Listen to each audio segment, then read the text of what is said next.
गुरु वाहिगुरु जी का खालसा वाहिगुरु जी की फतेह।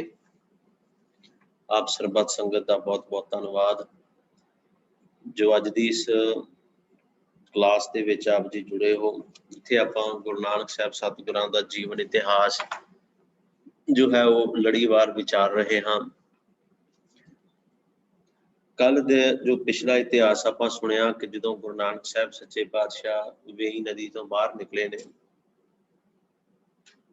आउंदियां उन्हां ने जिहड़े बोल कहे सन वो सन ना कोई हिंदू ना मुसलमान, कोई हिंदू नहीं कोई मुसलमान नहीं। काजी ने सुनिया, मुल्ले ने सुनिया, दौलत खां लोधी नवाब ने भी सुनिया कि किवें हो सकता है कि ना कोई हिंदू ना मुसलमान। काजी कहंदा ठीक है, साडे नाल चल के नमाज पढ़। गुरु साहब गए, उत्थे नमाज नहीं पढ़ी, इन्हां पुछया कारण की।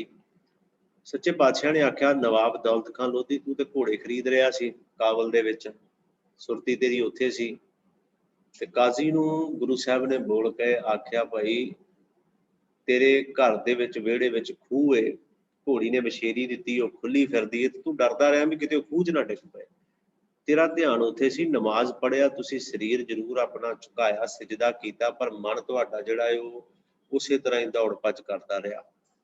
डिग पे गुरु साहब के चरण ते। पातशाह नूं बड़ा कुछ नवाब दौलत खां लोधी ने कहा, सब कुछ साਂਭ लओ, आओ फिर इत्थे बैठ के बंदगी करो, संगत नूं तारो। पर हुण मेरे साहब सच्चे पातशाह जी इस अस्थान तो होना जो है उदासियां गुरु साहब ने आरंभ करनियां हन। किवें मेरे सच्चे पातशाह जी उदासियां दी आरंभता करते ने, की कुछ अगे वापरदा है, ये अज आपां अज दे अगले प्रसंग विच विचारना है। सो आप जी सब तो पहलों करो गुरु फतेह दी सांझ। वाहिगुरु जी का खालसा वाहिगुरु जी की फतेह।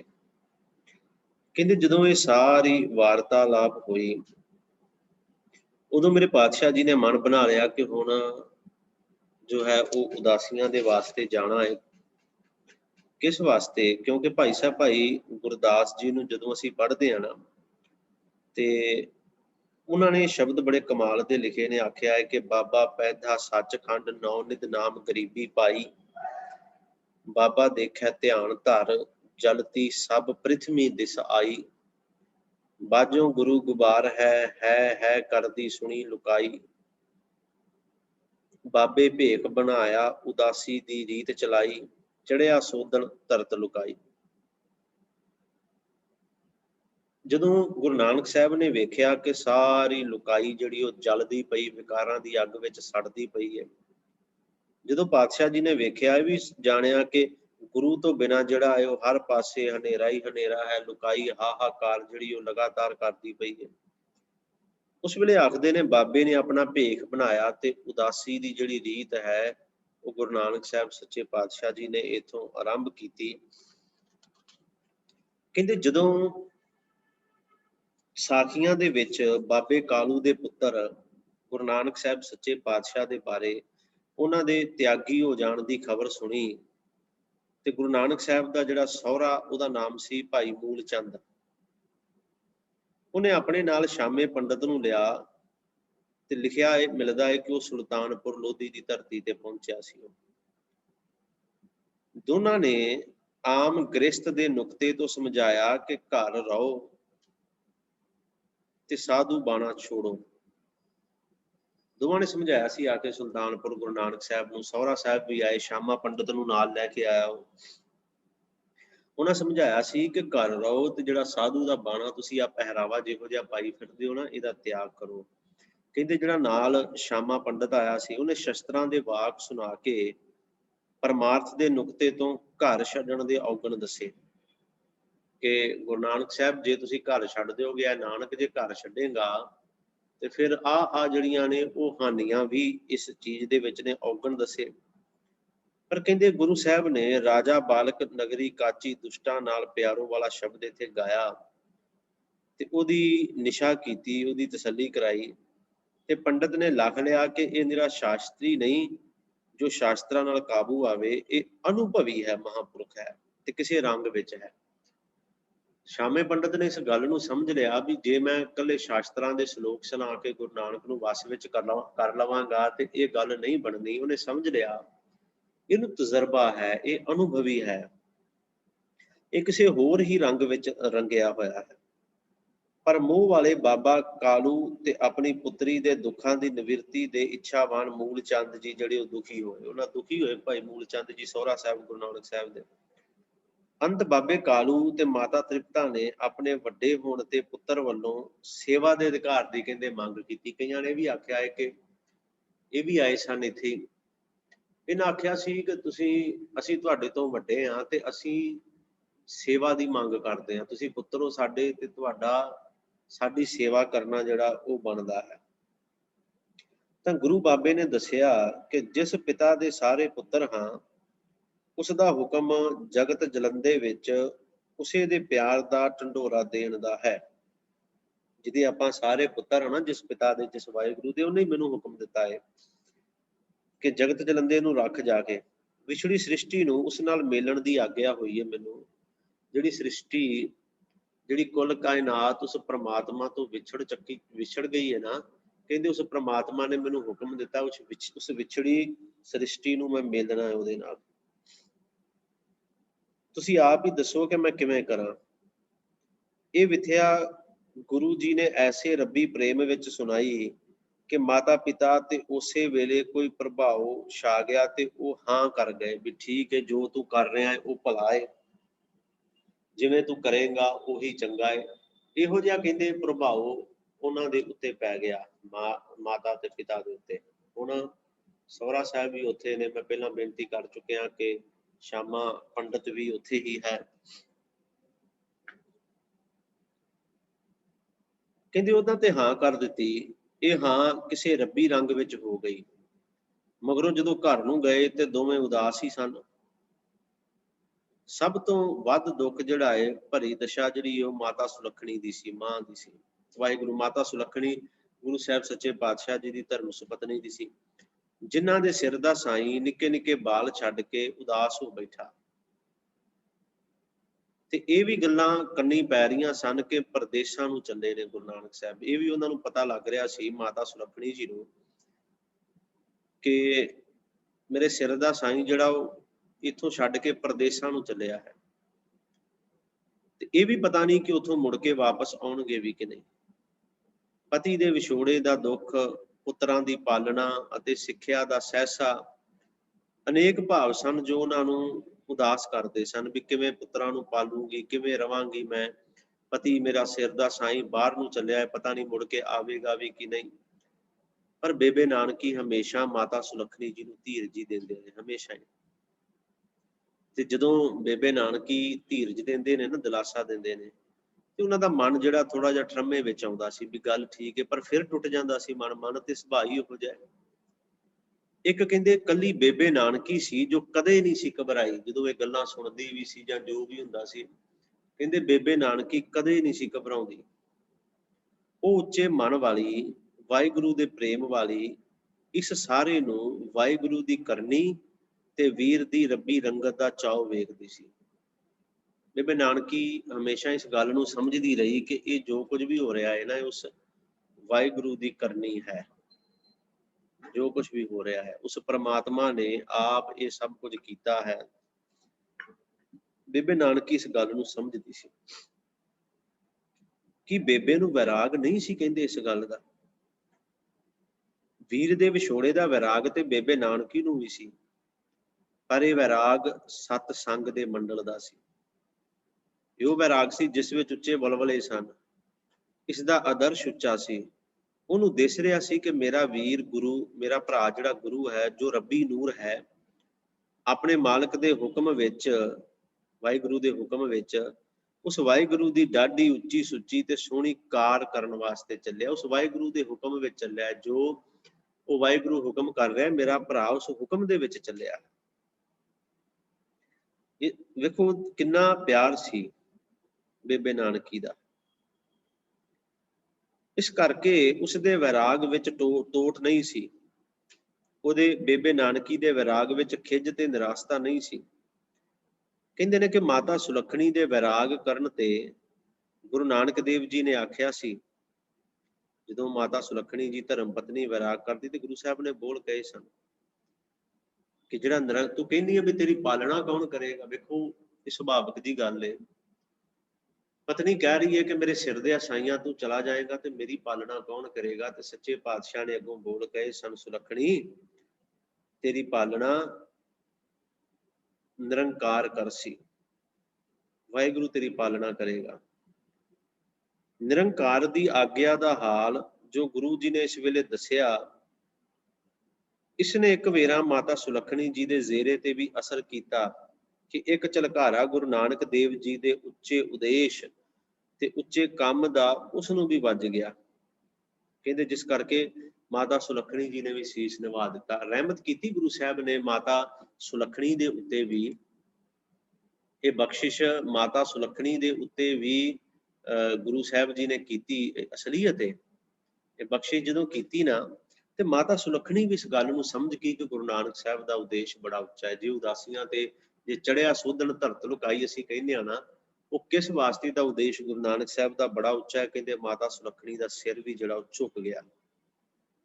बेबे नानकी का वैराग ऐसा सी कि जिसकी परख आप पारखू नूं सी। गुरु नानक साहब पारखू कह रहे हैं, गुरु नानक साहब पारखू सन, उन्होंने बेबे नानकी के वैराग का पता सी। उसदे मत्थे ते शुक्र, अखां विच खिच ते प्यार, बुल्लां ते वैराग दी फरफराहट ते लूआं विच विछड़े दा कांबा सी। बेबे नानकी दी गल कर रहे ने इत्थे। पर जिहड़े दूजे पासे कहंदे अकल मत जिहड़ी सी वो रजा दे अगे झुक रही सी। बेबे नानकी रजा विच राजी सी। शुक्र दी तारी तर रहा सी मन जिहड़ा सी ना, उन्हां दा दिल शुक्र दी तारी तर रहा सी। पर फिर भी बेबे नानकी दा मन भी, बेबे नानकी दा चित जिहड़ा सी वो भी विछोड़े वल कदे नहीं आ रहा सी कि मैं, मेरा भरा, मेरा गुरु, मेरा सब कुछ वो परमात्मा दा निरंकार दा रूप मेरे तो दूर चला जाए। मन दे विच किते ना किते ते इहो जिहे ख्याल बेबे नानकी दे भी सन, खिच सी। इन्हां सारे उच्चे रंगां दे जाणू गुरु जी ने आख्या सी फिर उस वेले, बेबे बेबे मैं एक बारी फिर तुहानूं ये बेनती करदे आ, साडे समय विच असीं बेबे दादी नूं कहंदे हुंदे सां, अपनी दादी नूं बेबे कहंदे सी असीं। पर गुरु नानक साहब सच्चे पातशाह दे वेले उस इलाके दे विच बेबे वड्डी भैण नूं किहा जांदा सी उस वेले। ते ਐਵੇਂ ਤੁਸੀਂ ਕਹੋਗੇ ਗੱਲਾਂ मैं कोई हवा दे विच नहीं कर रहा। गुरु नानक साहब सच्चे पातशाह जी की बाणी जो पढ़ते हैं ना, गुरु नानक साहब जी का शब्द है कि पहला प्यार लगा थन दुध, दूजा माए बाप की सुध, तीजा भैया भाभी बेब, चौथा देखो तीजा भैया भाभी बेब, भैया भरा भाभी भरजाई ते बेब वड्डी भैन जिन्होंने बेबे कहा गया। इत्थे गुरु नानक साहब ने भी शब्द जिहड़ा वो बेबे ही वड्डी भैन वास्ते गुरु ग्रंथ साहब विच भी वरत्या। इस करके तीजा भैया भाभी बेब, बेब बेबे वड्डी भैन। तां मैं बेनती तुहानूं कर रहा, गुरु साहब ने आख्या बेबे तुहाडा प्यार रब्बी है ते बड़ा उच्चा है। इस दी कीमत कदर यह है कि जदों तुसीं बहुत वैरागी हो जाओगे ना, साडा विछोड़ा झल ना सकोगे, ते शहनशाहां दे शहनशाह उस परमात्मा दे अगे अरदास करियो। जदों तुसीं साडे मिलण दी अरदास करोगे, गुरु नानक साहब कहंदे असीं उसे वेले ही तुहानूं मिलण आ जावांगे। ये मेरे पातशाह असीस बेबे नानकी नूं दे रहे ने। बेबे नानकी भैण, सानू पता तेरे अंदर बड़ी खिच है, सानू पता है तेरे अंदर विछोड़ा है, सानू पता है तेनू भी मिलन दा जिहड़ा वो चाह है, सानू पता इस गल दा। ते मेरे सच्चे पातशाह कहंदे बेबे जदों तेरे मन दे अंदर मिलाप दी तांग होएगी ना, जदों तेरे मन दे अंदर मिलाप दा चाह होएगा, जदों भी, ते सच्चे पातशाह कहंदे तू उदों ही आ जी। गुरु नानक साहब कहंदे वाहिगुरू तू उदों ही उस वाहिगुरू परमात्मा दे अगे अरदास करी ते असीं तैनूं मिलण दे वास्ते उसे वेले ही आ जावां करांगे। दूजे पासे कहंदे जिहड़े संबंधी ने, रिश्तेदार ने, उन्हां दे मोह बड़े डूंघे सी, पर वो कुछ सार ना सके। पर भैण दे प्यार ने परम त्यागी दे अंदर इन्ना असर पाया, भैण बेबे नानकी दे प्यार ने इन्ना असर पाया कि सारियां दे दर्शन दा अवसर बन गया। समझ रहे इस गल नूं? इन्ना को असर बेबे नानकी दा होया कि गुरु नानक साहब ने क्या जदों तू याद करेंगी असीं आवांगे, दा भाव इह बन गया कि बाकी जिन्ने सन उन्हां दे भी दर्शन दी आस उन्हां नूं भी हो गई कि गुरु साहब दे दीदार जे बेबे सद्देगी उहनूं मिलण आउणगे ते सानूं भी दीदार गुरु साहब दे हो जाणगे।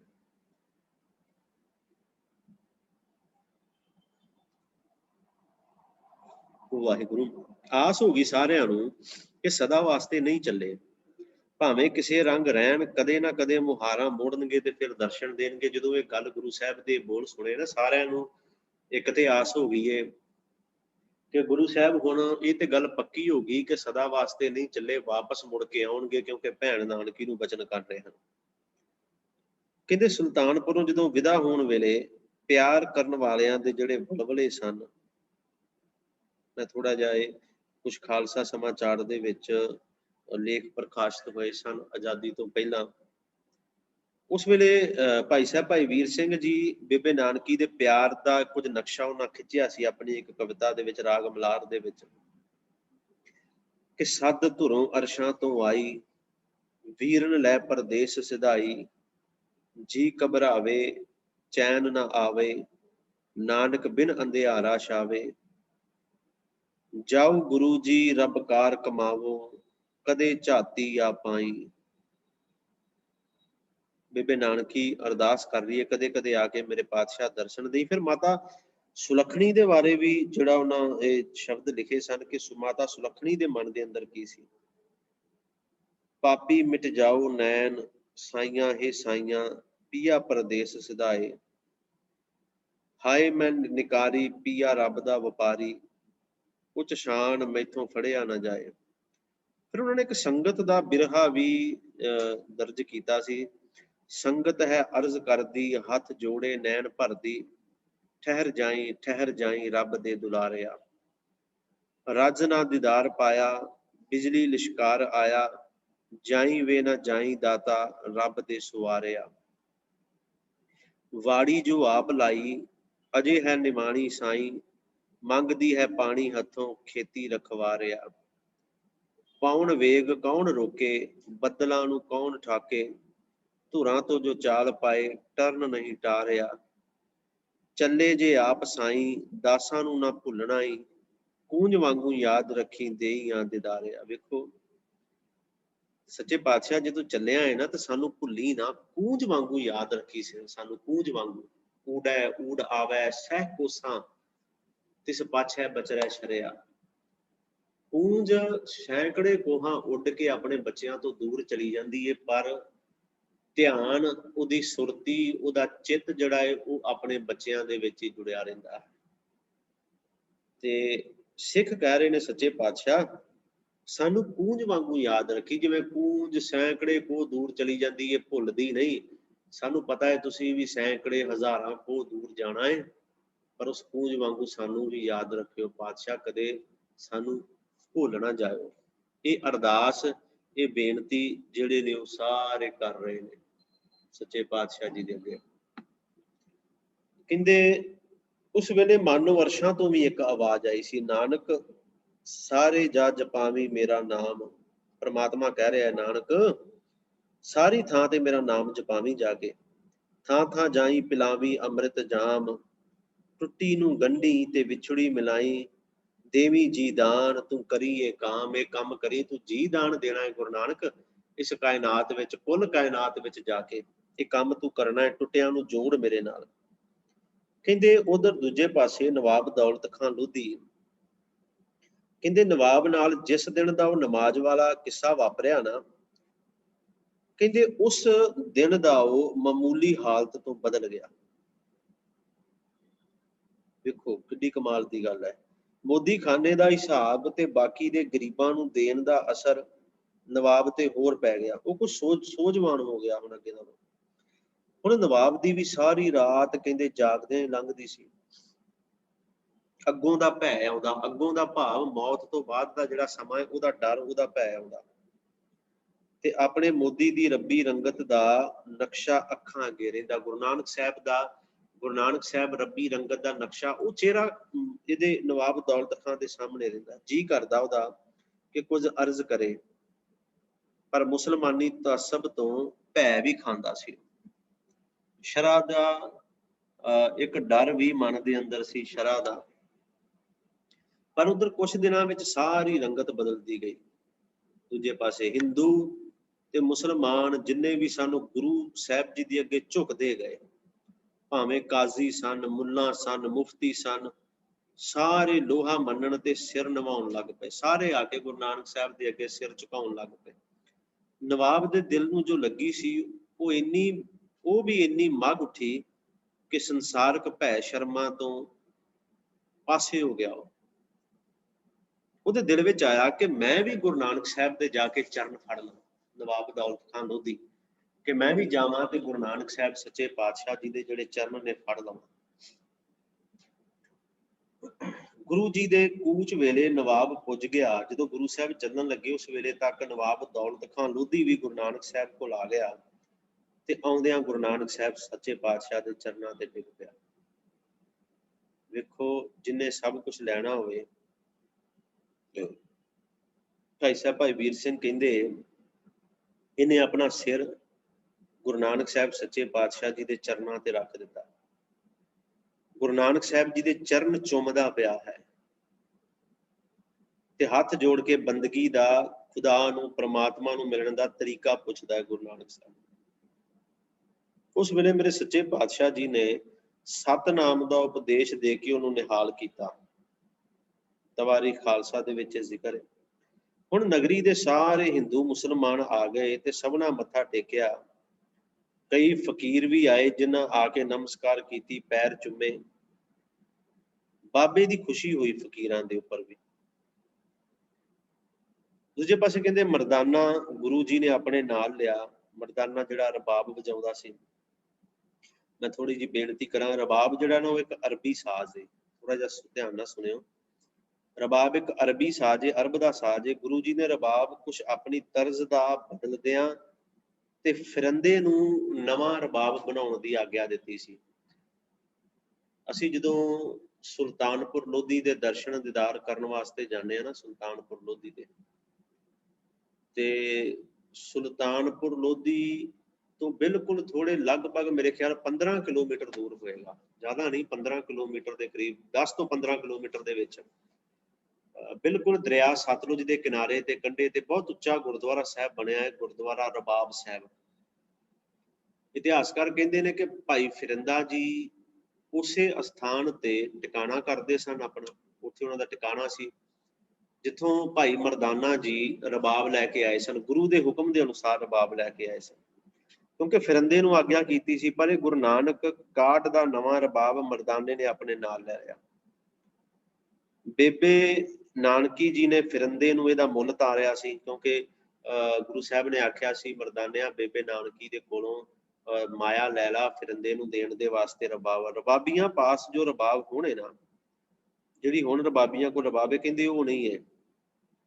ਅਸਲ ਵਿੱਚ ਗੁਰੂ ਨਾਨਕ ਵਾਲੇ ਰਬਾਬ ਦਾ ਨਮੂਨਾ ਤੇ ਵੱਜੇ ਰਾਮਪੁਰ ਰਿਆਸਤ ਵਿੱਚ। ਕਹਿੰਦੇ ਰਾਮਪੁਰ ਰਿਆਸਤ ਵਿੱਚ ਅਜੇ ਵੀ ਉਹ ਕਿਤੇ ਕਿਤੇ ਸੁਣਦਾ ਹੈ, ਉਸ ਵੇਲੇ ਦੀ ਗੱਲ ਹੈ। ਇਹ ਕਹਿੰਦੇ 6 ਤਾਰਾਂ ਰਬਾਬ ਸੀ, 6 ਤਾਰਾਂ ਸਨ ਉਸ ਰਬਾਬ ਦੇ ਵਿੱਚ। ਜਿਹੜੇ ਜਾਣਦੇ ਨੇ ਇਸ ਚੀਜ਼ ਬਾਰੇ ਉਹਨਾਂ ਨੂੰ ਸਮਝੇ। ਇਹ 6 ਤਾਰਾਂ ਦਾ ਰਬਾਬ ਤੇ ਸਿਰੰਦੇ ਵਾਂਗੂ ਵੱਜਦਾ ਸੀ। ਕਿਤਾਬ ਇੱਕ ਪੜ੍ਹਨ ਨੂੰ ਮੈਨੂੰ ਮਿਲੀ ਸੀ, ਕਾਨੂੰਨੇ ਇਸ਼ਰਤ ਉਹਦਾ ਨਾਮ ਸੀ, ਕਾਨੂੰਨੇ ਇਸ਼ਰਤ। ਉਹਦੇ ਲਿਖਾਰੀ ਨੇ ਗੁਰੂ ਨਾਨਕ ਸਾਹਿਬ ਦੀ ਰਬਾਬ ਦਾ ਜਿਹੜਾ ਨਾ ਜ਼ਿਕਰ, ਉਹਦੇ ਬਣਾਉਣ ਦਾ, ਉਹਦੇ ਬਣਤਰ ਦਾ ਢੰਗ ਕਾਫੀ ਕੁਝ ਦੱਸਿਆ ਸੀ। ਖੈਰ, ਕਹਿੰਦੇ ਮਰਦਾਨਾ ਗੁਰੂ ਜੀ ਨੇ ਆਪਣੇ ਨਾਲ ਲਿਆ। ਇਸ ਤਰ੍ਹਾਂ ਸਤ ਸੰਗੀਆਂ, ਪ੍ਰੇਮੀਆਂ, ਸਾਕਾਂ ਸੰਬੰਧੀਆਂ, ਫਕੀਰਾਂ, ਕਾਜ਼ੀਆਂ, ਮੁਫਤੀਆਂ, ਨਵਾਬ, ਸਭ ਤੋਂ ਸਭ ਦੇ ਪਿਆਰ ਸਤਿਕਾਰ ਆਦਰ ਵਿੱਚ ਗੁਰੂ ਬਾਬਾ ਜੀ ਸੁਲਤਾਨਪੁਰੇ ਤੋਂ ਵਿਦਾ ਹੋਏ।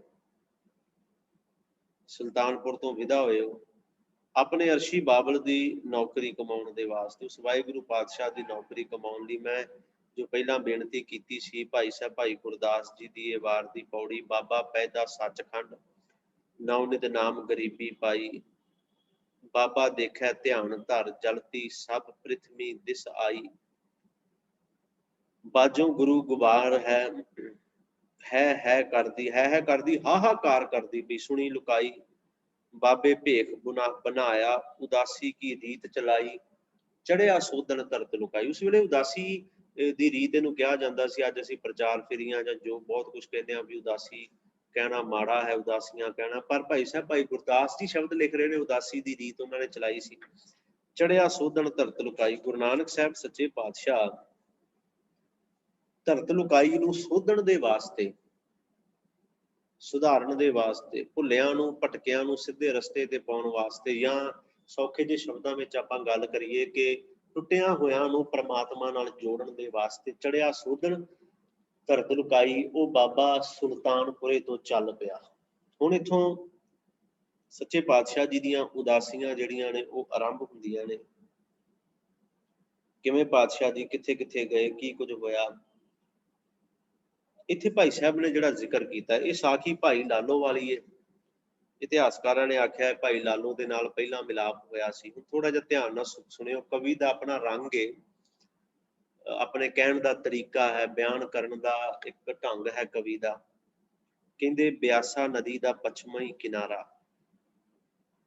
ਇੱਕ ਨਿੱਕੀ ਜਿਹੀ ਟਿੱਬੀ, ਸਮਾਂ ਹੈ ਅੰਮ੍ਰਿਤ ਵੇਲਾ, ਰੱਬੀ ਜੋਤ ਗੁਰੂ ਨਾਨਕ ਸਾਹਿਬ ਸੱਚੇ ਪਾਤਸ਼ਾਹ ਕਹਿੰਦੇ ਉਹ ਰੱਬੀ ਜੋਤ ਧਿਆਨ ਵਿੱਚ ਮਗਨ ਬੈਠੀ ਹੈ। ਇੱਕ ਪ੍ਰੇਮੀ ਸੂਰਤ ਕੀਰਤਨ ਕਰ ਰਹੀ ਹੈ, ਭਾਈ ਮਰਦਾਨਾ ਜੀ ਨਾਲ। ਕਹਿੰਦੇ ਠੰਡਾ ਸੁਹਾਓ, ਵਾਹਿਗੁਰੂ, ਕਹਿੰਦੇ ਠੰਡਾ ਸੁਹਾਓ ਅਸਮਾਨਾਂ ਤੋਂ ਵਸ ਰਿਹਾ ਹੈ। ਸ਼ਾਂਤ ਤੇ ਇਕਾਂਤ ਵਿੱਚ ਕੀਰਤਨ ਦੀ ਰੌ ਸਵਾਦ ਦਰ ਸਵਾਦ ਦੀ ਲਪਟ ਦੇ ਰਹੀ ਹੈ।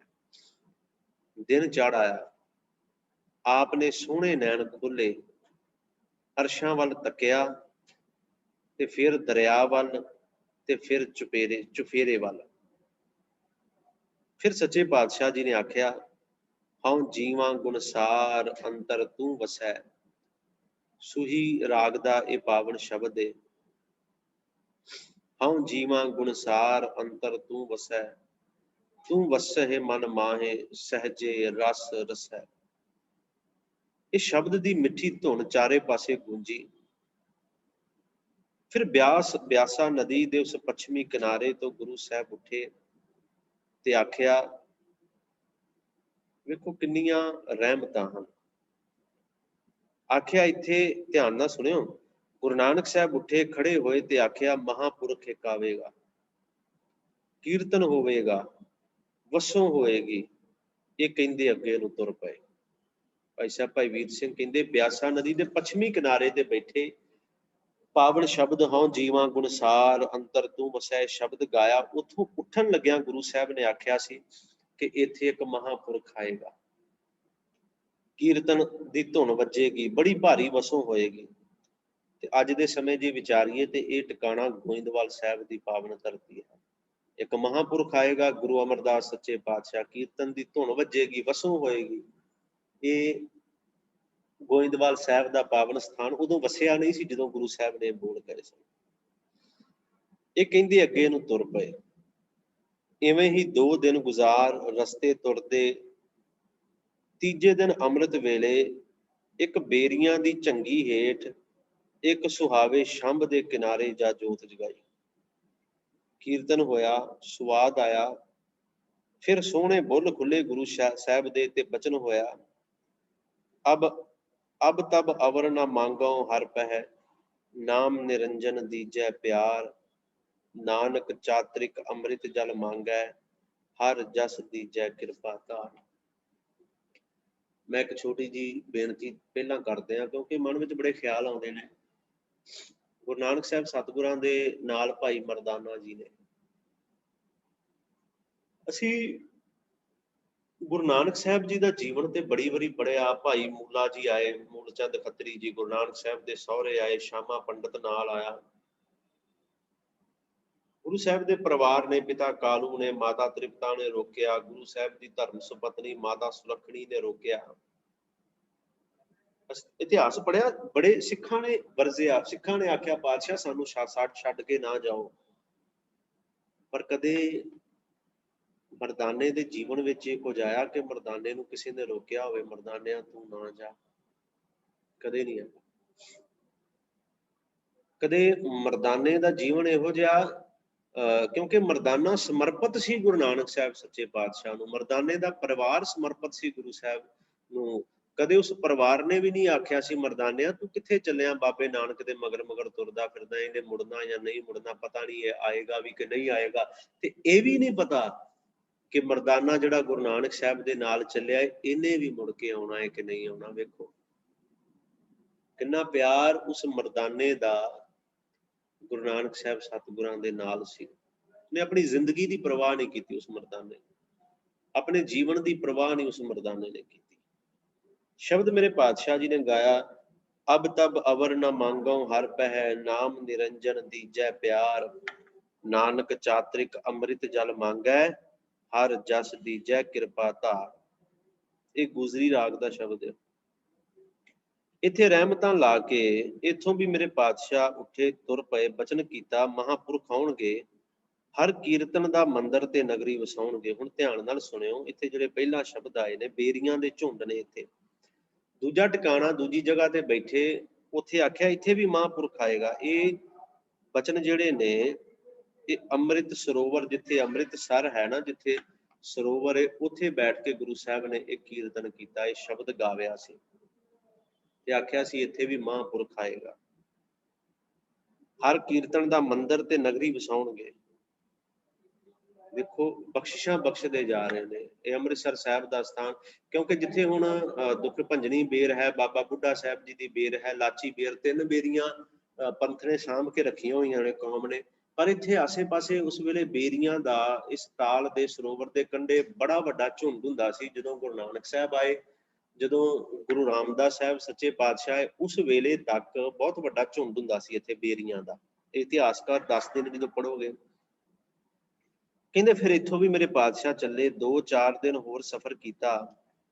रस्ते विच खालड़े पिंड ते लाहौर विच चौहट्टे पिपल हेठ ठहरदे अपने, नाम है ऐमनाबाद। उस जगह का नाम है ऐमनाबाद। पहलों इहदा नाम सी सैदपुर संडियाली, इहनूं सैदपुर संडियाली पहलां कहंदे सन। एक तरखान दे घर जा, तरखान मिस्त्री उहदे घर जा, उहदा बूहा खड़काया ते धन निरंकार दी अलख जगाई गुरु साहब ने। सैदपुर ऐमनाबाद ये तरखाना दा काम करदा सी, मिस्त्री सी, सीधी पद्धरी जी सूरत सी, बाहरों थोड़ा जिहा खौरा जिहा दिसदा सी। आवाज सुन के बाहर आया, तक्किया गुरु नानक साहब नूं। जदों गुरु नानक साहब नूं तक्किया ते नेत्र हेठां नूं झुक गए, नयन नीवे पै गए। फिर तक्किया, दोबारा गुरु साहब दे दर्शन कीते ते चरनां ते डिग पिया। जदों चरनां ते डिग पिया, पातशाह बोले, लै लालो आ गए असीं ते तुर पए आ देशां विदेशां दी धार के अपने मन दे अंदर। तू याद करदा सैं, आवाजां मारदा सैं लालो, तू कह रहा सैं कदों आओगे, कदों दीदार दिओगे, लालो असीं आ गए हां। तुर पए असीं देशां विदेशां दी। लालो दे नैन भर आए, सीस झुक गया, फिर लै गया अपने घर दे अंदर। नाल दा साथी हरियाण पिया होए, देखो बड़ा हैरान पिया होवे जी, आखे जी विच सोचे, किन्ने मोदी खाने दे नौकर अगे हाथ जोड़ खड़ोंदे सन। नवाब मेहरां करदा सी, घर दा सुख सी, देवी भैण सी, प्रतिबद्धा इस्त्री सेवा करदी सी, सब छड्डिया। रस्ते विच जिथे ठहरे हत्थी छावां होईयां, अज कित्थे आ गए हन। किले घड़न वाले दे घर, ना इहदे घर मंजा, ना इहदे घर पीड़ी, ना खेस, ना दरी। मरदाने दे मन विच विचारां आ रहीआं ने, सोच है कि जिहदे अगे, जिहदे कदमां दे थल्ले, जिहदे पैरां दे थल्ले लोग अपने हत्थां दीआं तलियां विछाउंदे सन, गुरु नानक साहब। ये सचमुच एक सोच बड़ी वड्डी है कि जिहदे पैरां दे थल्ले, पैर थल्ले ना लगन, लोग अपने हत्थां दीआं तलियां जिस गुरु नानक साहब दे थल्ले विछाउण लई तैयार सन, अज वो उस तरखान दे घर आ गया जिहदे घर वो किले घड़न वाले थे। शब्द जिहड़े सोच रहा मरदाना, वो किले घड़न वाले दे घर आ गया, जिहदे घर ना कोई मंजा है, ना जिहदे घर बैठण वास्ते पीड़ी है, ना मंजा, जे मंजा नहीं तो खेस उहदे ते विछाउण जां दरी उहदे ते विछाउण लई उहदे घर दे अंदर कित्थे होएगी। ਵੇਖੋ ਇਹ ਮਰਦਾਨੇ ਦੇ ਮਨ ਦੇ ਅੰਦਰਲੀਆਂ ਸੋਚਾਂ, ਮਨ ਦੇ ਅੰਦਰਲੇ ਬਲਬਲੇ ਕਿ ਬਾਬਾ ਨਾਨਕ ਕਿੱਥੇ ਆ ਗਿਆ, ਪਰ ਅਸਲ ਵਿੱਚ ਇਹਦੇ ਅੰਦਰਲੇ ਭਰਮ ਵੀ ਹੌਲੀ ਹੌਲੀ ਦੂਰ ਹੋਣਗੇ। ਬਾਬਾ ਗੁਰੂ ਨਾਨਕ ਸਾਹਿਬ ਸੱਚੇ ਪਾਤਸ਼ਾਹ ਉਸ ਘਰ ਦੇ ਅੰਦਰ ਪਹੁੰਚੇ ਨੇ ਜਿੱਥੇ ਜਿਹੜਾ ਯਾਦ ਕਰਦਾ ਸੀ, ਜਿਹੜਾ ਆਵਾਜ਼ਾਂ ਮਾਰਦਾ ਸੀ ਗੁਰੂ ਨਾਨਕ ਸਾਹਿਬ ਨੂੰ, ਜਿਹੜਾ ਹਮੇਸ਼ਾ ਯਾਦ ਕਰਦਾ ਸੀ ਉਹਨੂੰ, ਜਿਹਦੇ ਨੇਤਰ ਗੁਰੂ ਸਾਹਿਬ ਦੇ ਦੀਦਾਰ ਕਰਕੇ ਭਰ ਆਏ, ਜਿਹਦਾ ਸਿਰ ਗੁਰੂ ਨਾਨਕ ਸਾਹਿਬ ਦੇ ਚਰਨਾਂ ਤੇ ਝੁਕ ਗਿਆ, ਤੇ ਜਿਹਨੂੰ ਆਉਂਦਿਆਂ ਹੀ ਬਾਬੇ ਨੇ ਆਖਿਆ ਸੀ ਲਾਲੋ ਆ ਗਏ ਆ, ਜਿਹਨੂੰ ਆਵਾਜ਼ਾਂ ਮਾਰਦਾ ਸੀ, ਯਾਦ ਕਰਦਾ ਸੀ, ਲਾਲੋ ਆ ਗਏ ਆ ਤੇਰੇ ਕੋਲ, ਆ ਗਏ ਆ ਤੈਨੂੰ ਦਰਸ਼ਨ, ਤੈਨੂੰ ਆਪਣੇ ਦੀਦਾਰ ਬਖਸ਼ਣ ਦੇ ਵਾਸਤੇ। ਹੁਣ ਮੇਰੇ ਪਾਤਸ਼ਾਹ ਜੀ ਭਾਈ ਲਾਲੋ ਦੇ ਘਰ ਐਮਨਾਬਾਦ, ਜਿਹਨੂੰ ਸੈਦਪੁਰ ਕਹਿੰਦੇ ਨੇ, ਉਸ ਧਰਤੀ ਤੇ ਪਹੁੰਚ ਗਏ ਹਨ। ਚੜਿਆ ਸੋਧਣ ਧਰਤ ਲੁਕਾਈ, ਕਿਵੇਂ ਕਿਵੇਂ ਗੁਰੂ ਨਾਨਕ ਸਾਹਿਬ ਕਿੱਥੇ ਕਿੱਥੇ ਜਾ ਕੇ ਕਿਹਦਾ ਉਧਾਰ ਕਰਦੇ ਨੇ, ਕੀ ਬਖਸ਼ਿਸ਼ਾਂ ਬਖਸ਼ਦੇ ਨੇ। ਬੜੀਆਂ ਰਹਿਮਤਾਂ ਨੇ ਇਸ ਇਤਿਹਾਸ ਦੇ ਅੰਦਰ, ਤੇ ਕੋਸ਼ਿਸ਼ ਕਰਿਆ ਕਰੋ ਇਸੇ ਤਰ੍ਹਾਂ ਜੁੜਿਆ ਕਰੋ। ਵੱਡਿਆਂ ਭਾਗਾਂ ਨਾਲ ਇਤਿਹਾਸ ਸਮਾਂ ਸਾਡੇ ਕੋਲ ਬਣਿਆ ਹੈ ਤੇ ਅਸੀਂ ਗੁਰੂ ਨਾਨਕ ਸਾਹਿਬ ਦਾ ਇਤਿਹਾਸ ਜਿਹੜਾ ਉਹ ਵਿਚਾਰ ਰਹੇ ਹਾਂ। ਸੋ ਅੱਜ ਸਮਾਂ ਸਮਾਪਤ ਹੈ। ਇੰਨੀਆਂ ਕੁ ਬੇਨਤੀਆਂ ਜਾਪ ਜੀ ਨੇ ਪ੍ਰਵਾਨ ਕਰ ਲੈਣੀਆਂ ਜੀ। ਇਤਿਹਾਸ ਦੀ ਵਿਚਾਰ ਕਰਦਿਆਂ ਹੋਈਆਂ ਬੇਅੰਤ ਭੁੱਲਾਂ ਦੀ ਖਿਮਾ। ਅਖੀਰ ਤੇ ਕਰੋ ਗੁਰ ਫਤਿਹ ਦੀ ਸਾਂਝ। ਵਾਹਿਗੁਰੂ ਜੀ ਕਾ ਖਾਲਸਾ, ਵਾਹਿਗੁਰੂ ਜੀ ਕੀ ਫਤਿਹ।